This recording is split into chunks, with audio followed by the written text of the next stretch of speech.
Hello, I'm Cristine Hull, and I'm an integrative mental health expert with a master's in psychology, a doctorate in natural medicine, and a background in consciousness.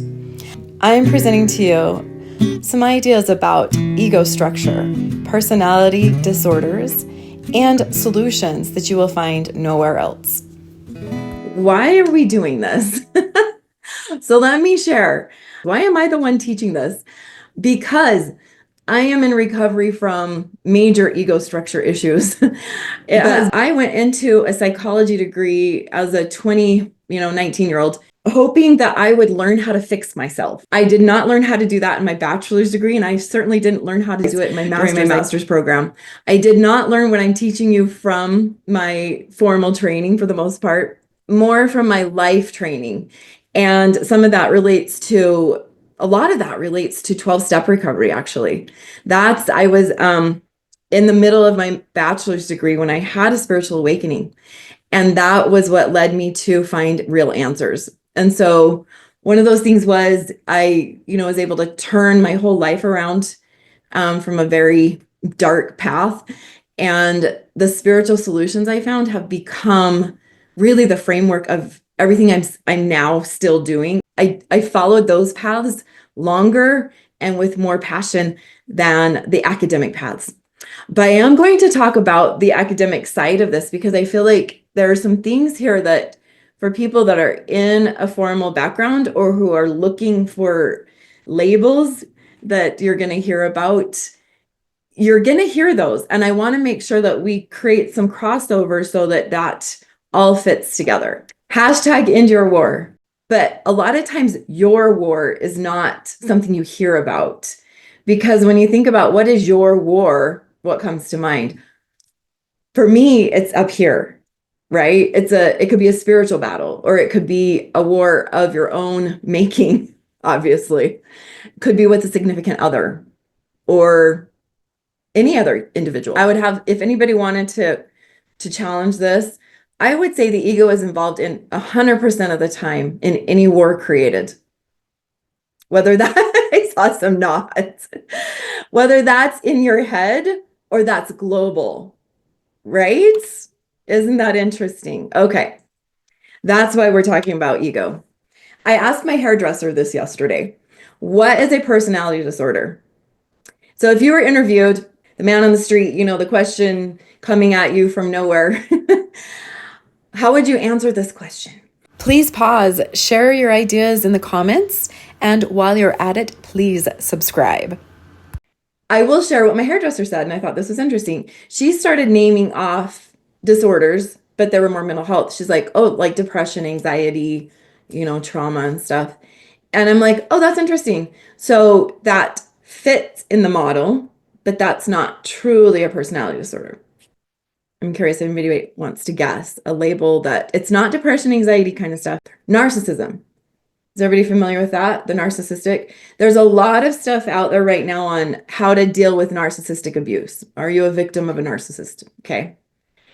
And I have a lot to say about that, but that's not going to happen today. I'm going to give you the official definition from the DSM-5. A personality disorder is an enduring pattern of inner experience and behavior that deviates markedly from the expectations of the individual's culture. Is pervasive and inflexible. This is important to see. Pervasive and inflexible. I want to look at those two words. Pervasive means it's super hard to get changed. It's really hard to change or get rid of. Okay. Inflexible is also like it persists, kind of blinders on kind of thing. All right. It has an onset in adolescence or early adulthood, is stable over time, and leads to distress or impairment. Stable over time, meaning it lasts for years, like it doesn't come and go, like depression can come and go, right? It leads to distress or impairment. And so we're going to talk about that more. But the idea is that the main distress and impairment is psychological. It's in here, it's part of this, a person's in a war with this condition, and it creates wars with the people around them at times, depending on which disorder we're looking at. Now I'm going to go back to the DSM-4. So back when I was in college, And I think the DSM-5 came out right when I went to grad school. But when I was in my bachelor's degree and I was learning about this, they mentioned the 5 axes. So this is a previous version. It's not used anymore. But I do think it's important to note that all the mental health conditions sat in axis 1. So when you were diagnosed with depression or anxiety or PTSD or adjustment disorders were pretty common. Those were all axis 1. Axis 2 is where they put the personality disorders, along with things like disabling conditions that we're not going to change. Okay, so low IQ, things that were like, you're just kind of born with it and it's not going to change. And isn't that interesting? They put the personality disorders there.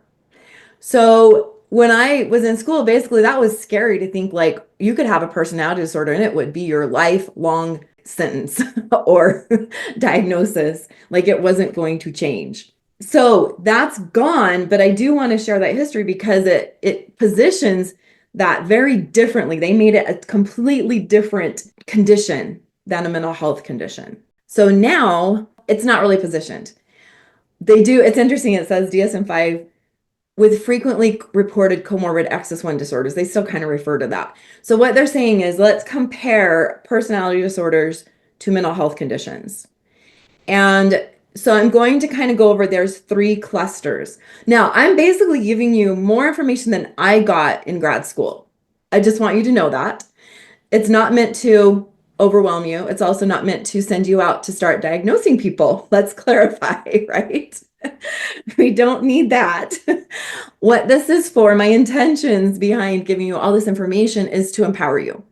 I propose that personality disorders appropriately fit on a continuum, where one end of the continuum is a severe personality disorder, but the other end, the beginning, is a form of ego structure. Something to look at. All right, what is ego structure? Okay, this is a different term. So this actually comes from A Course in Miracles, clarification of terms. Based on A Course in Miracles, there is no definition for a lie. We cannot really make a definition for what the ego is, but we can say what it is not.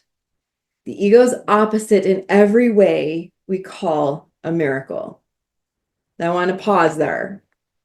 So I described my experience with the miracle that changed me overnight from progressing quickly in a dependency to total freedom. What is the ego? What the darkness was. Where is the ego? Where the darkness was.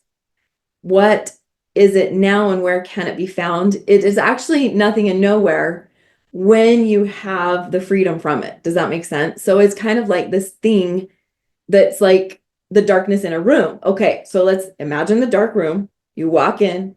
What do you do in a dark room? Turn on the light. Where's the darkness? Where's the darkness? Find it, find it. Where's the darkness, right? So it's nothing and nowhere. Now the light has come. Its opposite has gone without a trace. And when your mind can like find this light, there is true freedom. So what worsens ego structure? So that's where now we're going to set aside personality disorder. It's very heavy in vibe.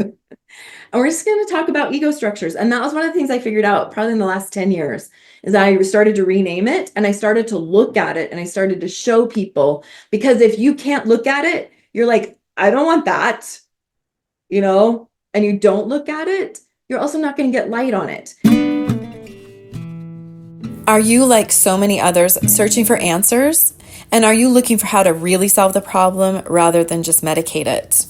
Can you relate to scenarios where you feel confined, socially limited?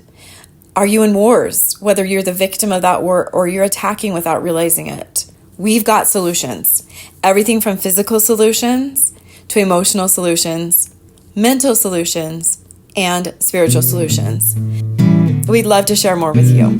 If you'd like to learn more about this, please join us at the link below in our community or find solutions through our academy and further trainings. Subscribe to see more videos like this.